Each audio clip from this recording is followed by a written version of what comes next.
जहां एक तरफ भारत इतिहास रचने वाला है तो वहीं चाइना भी अब कंपटीशन में उतर आया है। और इन सब के बीच में सबसे बड़ी खबर निकल कर आ रही है कि गगनयान के चारों पायलट के नाम जब बताए जा रहे थे उस समय ऐसा क्या हुआ है जिसको लेकर एक बार फिर से चर्चा में है मीडिया। कहां से चीनी रॉकेट आया सामने और विवादों का घर बन गया है। जियोपॉलिटिक्स में इस वक्त बहुत कुछ चल रहा है। हमेशा की तरह जानने को आपको बहुत कुछ मिलेगा। आइए जानते हैं इन खबरों को विस्तार से। भारत और चीन के बीच कंपटीशन अब जमीन से उठकर अंतरिक्ष तक पहुंच गई है। दुनिया की इन दो सबसे बड़ी आबादी वाले देश अब अंतरिक्ष में कंपटीशन के लिए कमर कस रहे हैं। भारत ने अपने पहले मानव युक्त अंतरिक्ष मिशन के लिए नामित 4 अंतरिक्ष यात्रियों की पहचान का खुलासा कर दिया है। वहीं चीन 100 सैटेलाइटों को लॉन्च करने की प्लानिंग के अलावा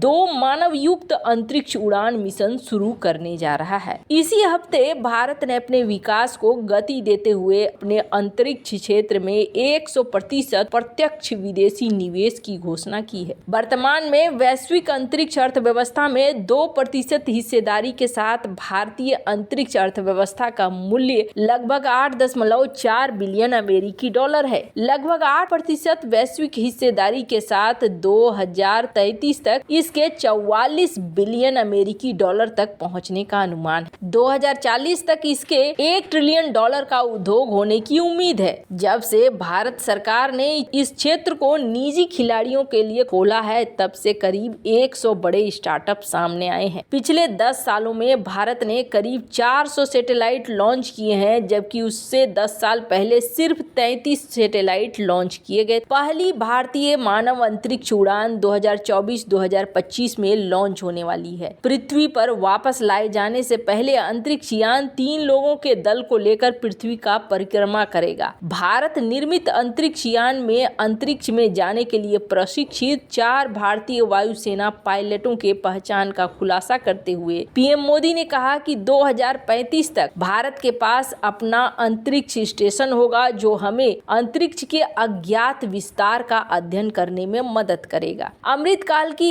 इस अवधि में भारतीय अंतरिक्ष यात्री हमारे रॉकेट पर चंद्रमा की सतह पर उतरेंगे। इसी बीच चीन ने 15 अक्टूबर 2003 को अपना पहला मानव युक्त मिशन भेजकर अंतरिक्ष अन्वेषण में एक महत्वपूर्ण मील का पत्थर हासिल किया था। इस ऐतिहासिक घटना के दौरान लॉन्ग मार्च 2F रॉकेट द्वारा लॉन्च किए गए सेंझोउ वी अंतरिक्ष यान ने यांग लीवी नामक एकल अंतरिक्ष यात्री को कक्षा में पहुंचाया। इससे अमेरिका और रूस के बाद चीन अंतरिक्ष में मानव भेजने वाला तीसरा देश बन गया। तब से चीन ने तियांगोंग 1 अंतरिक्ष स्टेशन मॉड्यूल के साथ सफल मिलन और डॉकिंग मशीनों के साथ अपने मानव अंतरिक्ष कार्यक्रम में बड़ी प्रगति की है। भारत की तुलना में चीन का अंतरिक्ष स्टेशन सामान्य संचालन चरण में प्रवेश कर रहा है और 2024 के भीतर 2 कार्गो अंतरिक्ष यान मिशन, 2 मानव युक्त अंतरिक्ष उड़ान मिशन, 2 वापसी मिशन होंगे। चीन मानव युक्त अंतरिक्ष एजेंसी ने हाल ही में भविष्य के मानव युक्त चंद्र अन्वेषण मिशन के लिए नए वाहनों के नाम का खुलासा किया है। नए मानव युक्त अंतरिक्ष यान का नाम मेंगझोउ है, जिसका अर्थ है सपने का जहाज। चंद्र लैंडर का नाम है लान्यू, जिसका अर्थ है चंद्रमा को गले लगाना। चीन 2030 से पहले चंद्रमा पर अपने ताइकोनॉट्स यानी कि अंतरिक्ष यात्री उतारने के प्लान बना रहा है। चीन की सरकारी स्वामित्व वाली अंतरिक्ष दिग्गज company China aerospace science and technology corporation ने वार्षिक ब्लू पेपर जारी किया, जिसमें दावा किया गया कि चीन का अंतरिक्ष कार्यक्रम 2024 में नए मील के पत्थर के लिए तैयार, जिसमें लगभग 100 कक्षीय प्रक्षेपण की योजना है। चीन कई उपग्रह समूह बना रहा है। चीन के जासूसी उपग्रहों का वर्तमान श्रृंखला में दक्षिण चीन सागर, पश्चिमी प्रशांत सागर, हिंद महासागर, तिब्बत और गलवान में निरंतर निगरानी की अनुमति दी है, जहां भारतीय और चीनी सैनिकों के बीच झड़प हुई। वैश्विक नेविगेशन उद्देश्यों से चीन 35 उपग्रह बेइडो तारामंडल पर निर्भर है। खैर, जहां चाइना यहां आगे बढ़ता जा रहा है, हाल ही में एक खबर भी आई थी, स्क्रीन पर आप आर्टिकल देख सकते हैं कि चाइना ने अपने क्लासिफाइड मिलिट्री सैटेलाइट ये छोड़ा है जियो स्टेशनरी बेल्ट में, यानी कि पृथ्वी की कक्षा के पास ही। तो इसके अलावे चाइना एक बड़ी तैयारी भी कर रहा है। स्क्रीन पर एक आर्टिकल देखिए, नासा तक को टेंशन होने लगी है और नासा का ये कहना है कि हो सकता है आने वाले समय में चाइना का स्पेस प्रोग्राम हमें ओवरटेक कर जाए और चाइना कहीं न कहीं चांद पर बेस बनाने की भी सोच रहा है। ये सारी बातें भी यहाँ पर हो रही है। इस रेस के बीच में भारत का एक बड़ा प्रोग्राम निकलकर सामने आया है और भारत ने इस मिशन के लिए जी जान लगा दिया है। ये मिशन है गगनयान मिशन और गगनयान मिशन के लिए जैसा कि हमने आपको बताया था कि यहाँ पीएम मोदी तमिलनाडु पहुंचे थे। तमिलनाडु में गगनयान मिशन को लेकर चर्चा भी हुई और साथ ही साथ उन 4 नामों को भी दुनिया के सामने रखा गया जो कि इस मिशन में जाने वाले हैं। हालांकि इस मिशन की तैयारी काफी पहले से हो रही है। इस मिशन में सबसे प्रमुख हिस्सा था इंजन, जिसको लेकर भारत ने तैयारी की। उसके बाद दूसरा सबसे बड़ा हिस्सा था जो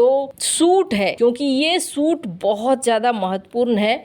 ये कोई आम सूट नहीं है, आम हिसाब किताब से नहीं चलता है। मानव जाएंगे और फिर मानव जाकर वहां से लौट कर आएंगे, ये चीज इतनी आसान नहीं है। यही वजह है कि इस सूट को लिया गया है उससे जिसका अच्छा खासा अनुभव रहा है अंतरिक्ष के क्षेत्र में, और रूस के बनाए हुए सूट को ही पहनेंगे हमारे एस्ट्रोनॉट हमारे जो अंतरिक्ष यात्री हैं वो। पर इन सब के बीच में ना एक बड़ी चीज हुई है और इस बड़ी चीज ने एक बार को विपक्षी दलों को भी मौका दे दिया है। दरअसल स्क्रीन पर एक आर्टिकल देख रहे हैं, आजकल खूब चर्चा हो रही है और इस चर्चा में ये बताया जा रहा है कि जो विज्ञापन निकाले गए थे तमिलनाडु सरकार के द्वारा, वहां उस विज्ञापन में चाइना के झंडे लगे हुए थे। स्क्रीन पर आप देख सकते हैं रॉकेट भी ऐसा दिखाया गया था कि पीछे जो रॉकेट है ये सारे रॉकेट चाइनीज रॉकेट हैं। अब इसको लेकर सर पीएम मोदी ने भी कही और उसके बाद विपक्षी दलों ने भी हाथों हाथ ले लिया है कि काम हमारा इसरो कर रहा है और पीछे में झंडा चाइना का क्यों लगा हुआ है। डीएमके के पोस्टर को लेकर बीजेपी ने भी और पीएम मोदी ने भी इस बात को कहा कि हमारी इतनी बड़ी उपलब्धि है, इसरो इतना बड़ा काम करने जा रहा है, लेकिन इन्होंने झंडा किसका लगाया है? इन्होंने झंडा लगाया है चाइना का।